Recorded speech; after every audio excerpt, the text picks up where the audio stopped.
کیا فرماتے ہیں علماء دین اس مسئلے میں کہ قبروں کو پختہ مضبوط بنانے میں پختہ و مضبوط سے مراد اندر سے یا اوپر سے اونچی بنانے یا گنبد بنانے میں اکثر کا قول ہے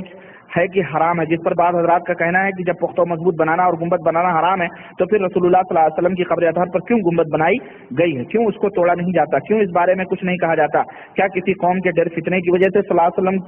کی حدیث کو انجام رکھا جاتا ہے؟ اگر کوئی ہیلا بیان کیا جائے تو برے علماء اپنے اپنے ہیلے بیان کریں گے، ہر علماء اپنے اپنے ہیلے بیان کریں گے، کیا حضور صلی اللہ علیہ وسلم کے لیے کوئی خصوصیت؟ حضور صلی اللہ علیہ وسلم کے لیے کوئی خصوصیت نہیں، اور یہ گنبد بنانے والے یہ بدعتی شریفی تھے، اور یہ 7ویں صدی ہجری اور 6ٹھی صدی کے آخر میں یہ گنبد تعمیر ہوئی، اور اس کے اوپر پہلے بلو کلر تھا، پھر ترکیہ حکومت نے اس کے اوپر گرین کلر لگایا جس کو گنبد خضرا کہا جاتا ہے۔ تو اس کے توڑنے کا حکم اللہ کے رسول صلی اللہ علیہ وسلم نے دیا ہے، بے شک دیا ہے، اور چونکہ اس میں ایک فتنے کی بات ہے اس لیے اس سے